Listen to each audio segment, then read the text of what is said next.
Friends, लो classes में आप सभी का फिर से स्वागत है। तो अपन ने जो पिछले वीडियो में यथार्थ पिछली क्लास में बात की थी कि सेक्शन 59 के अंदर देखा था कि किस प्रकार से एक तरीके से बता सकते हैं कि व्यक्ति को मतलब कि छोड़ा किस प्रकार से जाता है। मानी ऑफेंस कमिट होने के बाद उसके क्या क्या राइट्स हैं उसके बेल लेने के, अर्थात किसको बरी कैसे किया जाता था। तो उसमें 3 शब्द दिए गए थे, एक तो बेल, बॉन्ड और ऑर्डर। इन 3 शब्दों के तहत ही उसको बरी किया जाता था, अर्थात उन्मोचित किया जाता था।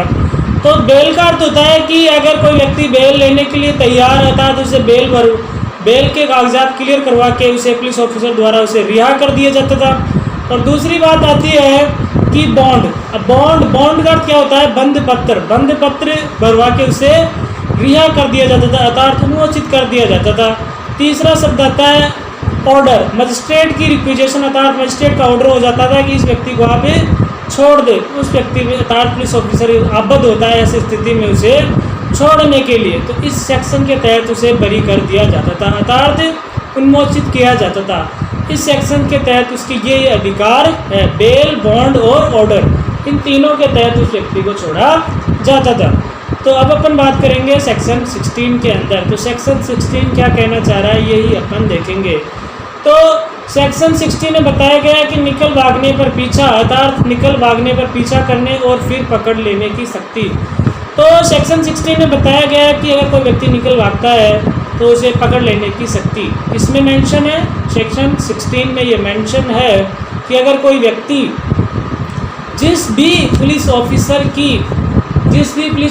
की क्या है कि अधिकारिता से भाग जाता है, तो ऐसी स्थिति में क्या है कि अर्थात भाग जाता है या फिर छुड़ा के भाग जाता है या फिर एक तरीके से बोल सकते हैं कि अभिरक्षा से निकल जाता है, चाहे वो कैसे भी निकला हो, लेकिन जिस भी पुलिस ऑफिसर या किसी भी व्यक्ति की अभिरक्षा से निकल जाता है तो ऐसी स्थिति में क्या होगा कि मजिस्ट्रेट साहब नहीं, सॉरी, वह जो जिसके स्थानीय मतलब कि जिसकी अभिरक्षा से भागा है ना, उसका ये राइट होता है कि उसको वो पकड़ लेता है बिना वारंट के। यानी मजिस्ट्रेट का उस समय उसका वारंट भी ज़रूरी नहीं होता है, बिना मजिस्ट्रेट के वारंट के उसे पकड़ सकता है।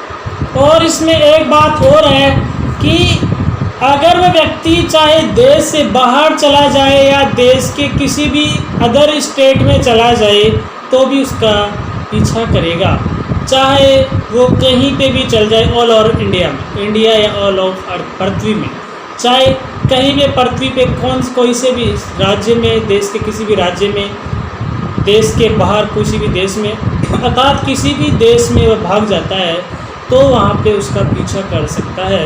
यह पुलिस का राइट होता है, चाहे वो कहीं पे भी चला जाए, लेकिन उसका पीछा करते करते वो कहीं पे भी जा सकता है। जहाँ पे वो जाएगा पुलिस ऑफिसर उसका पीछा करेगा और उसे दबिश लेगा, अर्थात दबिश का अर्थ होता है उसे पकड़ लेगा, अर्थात दबोच लेगा।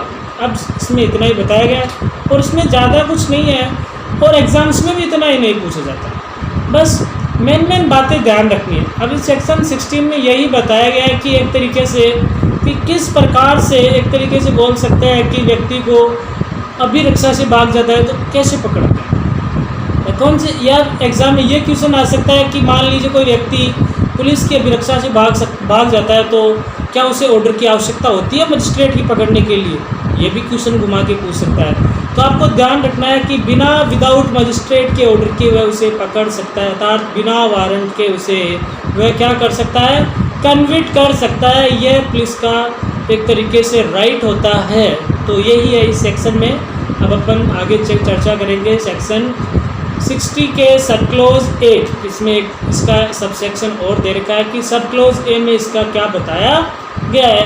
तो सेक्शन 16 के सब क्लोज ए में बताया गया है कि गिरफ्तारी का सर्वोदय संहिता के अनुसार ही होना चाहिए। यानी किसी व्यक्ति की गिरफ्तारी करनी है तो उसकी गिरफ्तारी हमेशा संहिता यानी उस समय की जो विधि इन्फोर्स में है उसी के अनुसार इसे गिरफ्तार किया जाना चाहिए। अन्यथा कोई मान लीजिए जो संहिता इन्फोर्स में है उसकी उस टाइम के अनुसार इसे गिरफ्तार किया जाना चाहिए, क्योंकि यह पहले से CRPC में मेंशन है।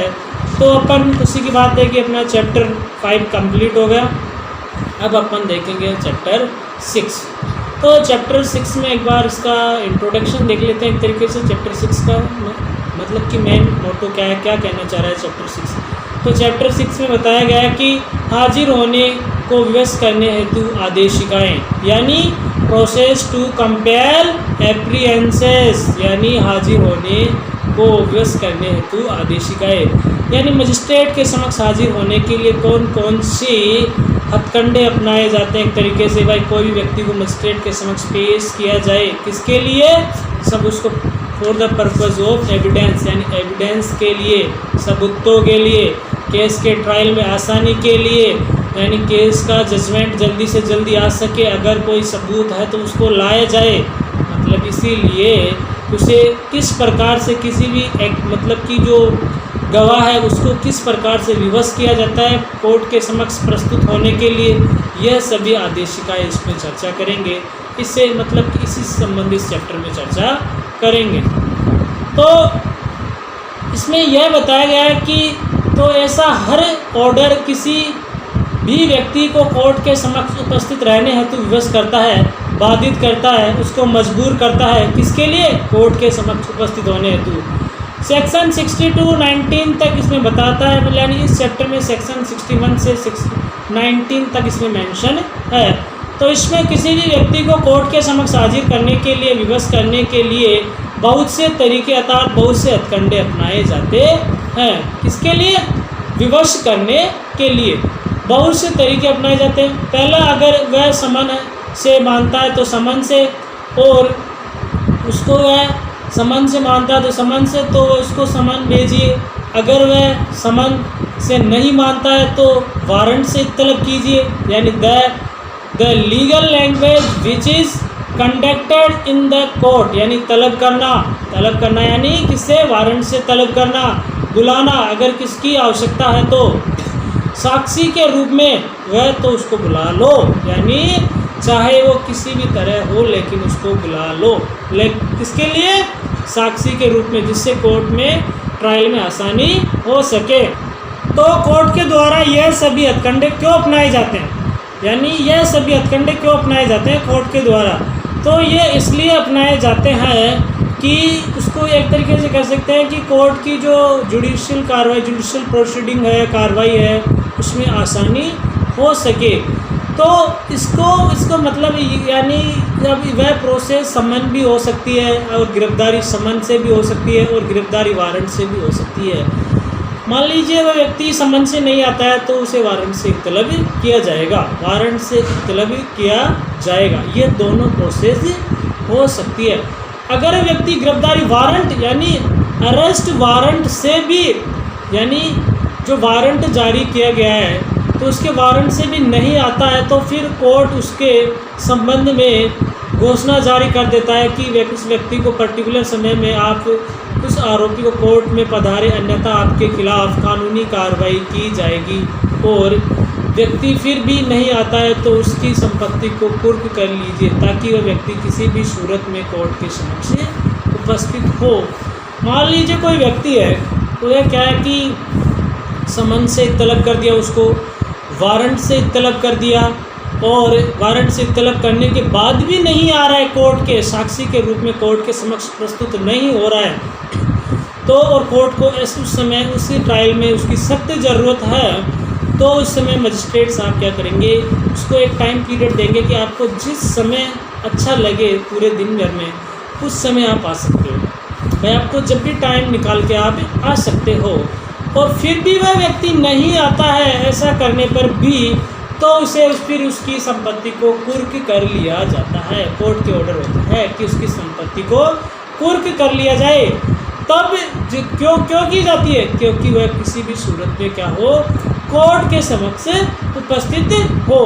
यानी संपत्ति को कुर्क करने का एक ही तो मकसद होता है, भाई उस कोर्ट के समक्ष वह व्यक्ति क्या हो, उपस्थित हो। तो अपन अब इसको एक एग्जाम्पल के तौर पे समझने की कोशिश करते हैं कि एग्जाम्पल के तौर पे देखें तो किसी भी अपराध को कारित करने के पश्चात कोर्ट का उद्देश्य यह होता है कि जो भी व्यक्ति जिसने ऑफेंस कमिट किया है या तो वह अपराधी या फिर उससे संबंधित साक्षी जो क्या है कि उस इन्वेस्टिगेशन में मदद कर सकता है तो उसको किसी भी तरह कोर्ट के समक्ष उपस्थिति करो ताकि ट्रायल में मदद मिल सके।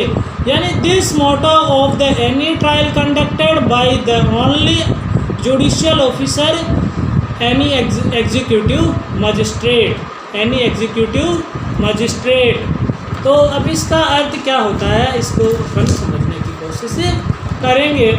यानी पहला आता है इसमें समन, भाई किसी भी सूरत में उसे प्रस्तुत किया जाता है, तो इसमें पहली बात आती है समन। समन क्या होता है? समन 60 से 69 तक किसी भी व्यक्ति को समन के माध्यम से बुलाया जाता है। तो इसकी चर्चा हम कौन से सेक्शन में करेंगे?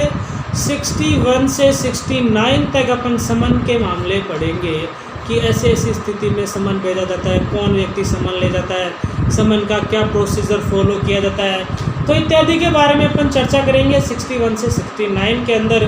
तब आपको सब अच्छे से समझ में आ जाएगा कि समन केस किसे कहते हैं, समन मामले कौन कौन से होते हैं, और समन किस प्रकार से पारित किया जाता है, कितनी प्रतियों में पारित किया जाता है, कौन करता है, कौन ले जाता है समन को, इत्यादि के बारे में अपन चर्चा बाद में करेंगे। तो 61 से 69 तक समन का मामला है। और दूसरा आता है वारंट, यानी गिरफ्तारी वारंट। यानी इसमें बताया गया है 16, यानी एक तरीके से बोल सकते हैं वारंट मामला, गिरफ्तारी मामला। वारंटी मामला किसे बोलते हैं? गिरफ्तारी मामलों को ही वारंट मामला कहते हैं। तो ये अपन देखेंगे 17 से 81 तक की जो वारंट मामले हैं उनको देखेंगे। 70 से 81 तक कौन से मामले दे रखे हैं? वारंट मामले, यानी वारंट से इत्तलब किया जाता है। तो वारंट से इत्तलब किया जाता है तो क्या प्रोसीजर फॉलो किया जाएगा किसी व्यक्ति को वारंट से इत्तलब करना है, तो यह प्रक्रिया भी 70 से 81 तक अपन देखेंगे। और अभी दूसरी बात आती है प्रोक्लेमेशन, यानी उद्घोषणा। ये दे रखा है 82 में ही दे रखा है ओनली, किसका? प्रोक्लेमेशन, यानी उद्घोषणा। किसी व्यक्ति को मतलब कि जो जुडिशियल मजिस्ट्रेट होते हैं उनकी उद्घोषणा की जाती है, भाई ये फला व्यक्ति को बुला लो, इत्तलब कर लो। तब भी वह नए व्यक्ति, अगर वह व्यक्ति नहीं आता है तो फिर क्या किया जाता है? अटैचमेंट ऑफ प्रॉपर्टी, यानी प्रॉपर्टी को कुर्क कर लिया जाता है। तो प्रॉपर्टी को कुर्की क्यों की जाती है? क्या क्योंकि वह किसी भी सूरत में कोर्ट के समक्ष पेश हो। तो आज अपन यहीं तक बात करेंगे और जो नेक्स्ट वीडियो आएगा वो इससे अगला पार्ट होगा। Thank you so much video देखने के लिए, और चैनल को अधिक से अधिक लाइक एंड सब्सक्राइब करें। Have a nice time.